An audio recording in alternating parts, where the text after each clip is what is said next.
Welcome back to the Rich and Kirsten driving channel, where for the last 4 or 5 days we have done almost nothing but drive. The base for this morning's adventure starts in Prince George at the local Walmart in the RV parking section as per usual. We decided at the last second to push all the way to Prince George because we're heading south towards the town of Asheville, where we're planning to stay at a recreation site for the night. We're going to be driving through the Fraser Canyon. It's one of the most spectacular sites in all of BC, and we want to make sure we have a good jumping point tomorrow to explore it before we finally make our way down to Vancouver. I swear these van life YouTubers never talk about how much driving you have to do sometimes to get from bad weather to good weather. Sometimes you just end up sitting in the car like we did yesterday for 12 hours and 800 kilometers, driving through the rain and through the mud just to try and find better weather. Although on the bright side, it looks like all our driving from yesterday has paid off, and soon enough, we'll be doing less driving and more adventuring, just like we did in Jasper. While driving south through the interior of British Columbia, we passed through the town of Coquihalla. Its access to the Fraser River and location between Prince George and southern BC has made it an important transportation hub for the industries in the area. While in town, I made a terrible joke that I wasn't sure why Kirsten felt safe going into Canadian Tire in BC's most dangerous city, which it is, according to Maclean's magazine. Continuing down the Caribou Highway, the landscape quickly changed as we neared Ashcroft and our campsite for the night.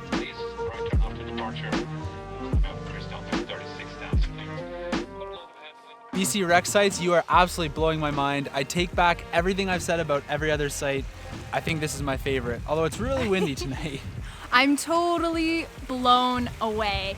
We just came down through a valley. The landscape changed completely. I feel like we landed in a rocky version of the Midwest. This is like nothing I've ever seen. And the sad part is, when I came here with my family to BC, whatever long ago it was, we stayed at a ranch that is 5 minutes down the road from this. And I don't remember this. I was literally speechless driving through here. The drive today was mostly pedestrian. There wasn't really much in the way of mountains. It looked a lot like Northern Ontario until we got to Cache Creek, and then I feel like we emerged in like the Nevada desert. I don't know where we are. I don't know how this is British Columbia, but it is out of this world. We had about a 5-hour drive today to get here, so not too bad compared to some of the drives we've been doing.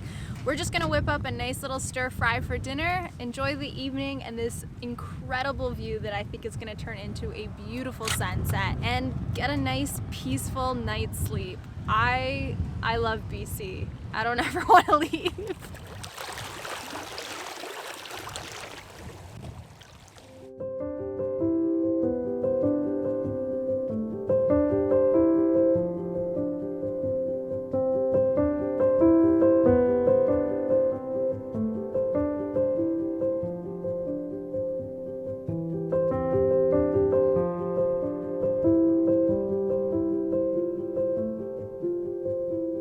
Good morning from a beautiful day here in Ashcroft, BC, and I would say all the driving we've done over the last 3 days is worth it because it is beautiful and sunny here. It is partly cloudy, but that doesn't dampen our spirits because at least we're not standing in the pouring rain. It does look like the clouds are actually going to cooperate today, and I think we can finally rename the channel from Rich and Kirsten's Driving Channel back to something more like Rich and Kirsten's Adventure Channel.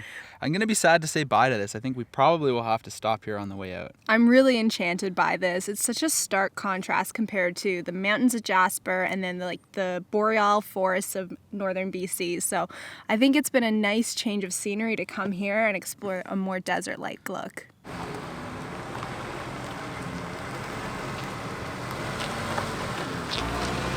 it's bad up here.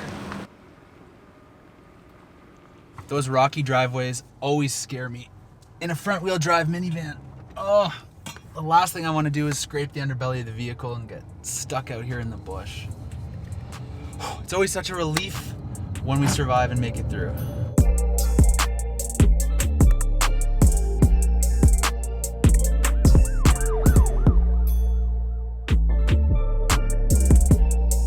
This is truly unique and stunning compared to some of the other things that we've seen on this trip. We took a couple minutes to admire the view of the canyon, and in came a massive gush of wind and the rain. Hopefully it clears up as we get closer to our destinations for today, but unfortunately it's looking like we might be rained out and just enjoying the view from up top. One of the really fascinating things about this area is the trains, and it looks like it'd be such a cool journey to take. On one side of the canyon goes the westbound train, and on the other side of the canyon goes the eastbound train. We've seen so many cargo trains transporting goods like grains and oil all throughout southern BC.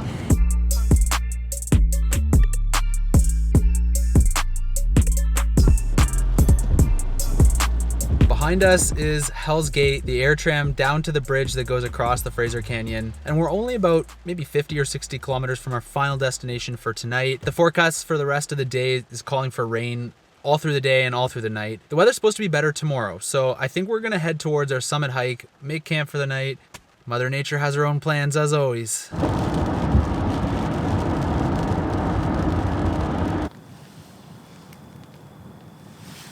This has 37% of our daily sodium intake and 32% of our fiber intake. It's all about balanced choices. Well, at least it's quiet for cooking here. We're eating chickpea korma from a package because I'm lazy.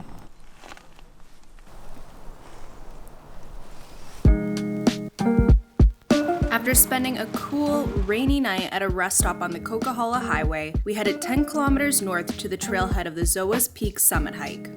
Today's hike is in the Coquihalla Summit Recreation Area.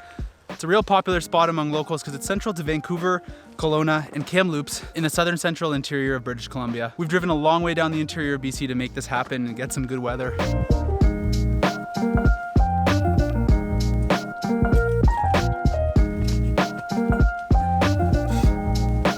I'm tired.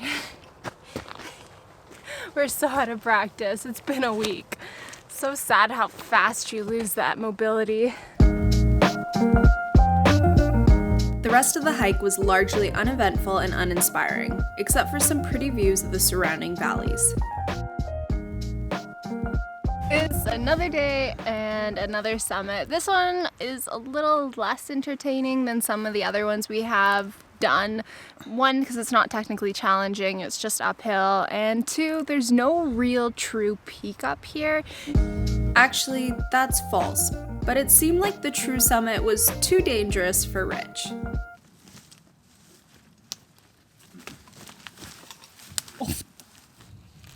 This is the only part I come for. Summit snacks.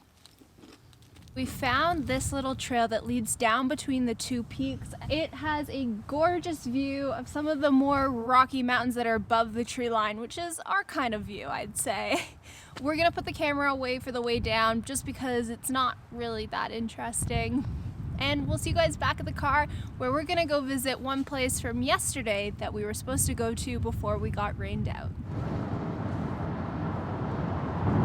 We are here at one of two ways that you can get up close and personal with the Fraser River through the Fraser Canyon. This behind me is the Alexandra Bridge, which is the oldest bridge, we think, connecting one side of the river to the other side of the river. It actually used to connect two different highways. As you can tell now though, we're on a trail, so it no longer connects any roadways together. This one is definitely a little bit prettier compared to the other one, which is Hell's Gate, because it's steeped in history and graffiti apparently too.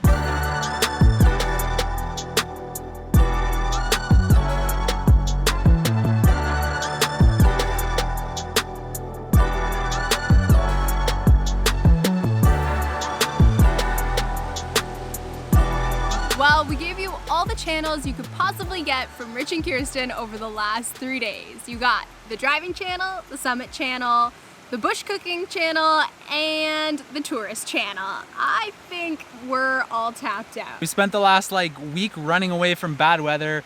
We finally got a nice day and we got to do some summit hiking, we got to do some tourist sightseeing. It never stops. How long do these trains take to stop? We have drone footage of that in this video. Yeah, this one? Yeah. Okay. We're gonna pick you guys back up somewhere in the greater Vancouver area after we spend some time with family. Until next time, take care, and we'll see you guys on the road. This thing sways a lot in the wind. I know it's sturdy, but I can't help it when the bridge is going like, woo.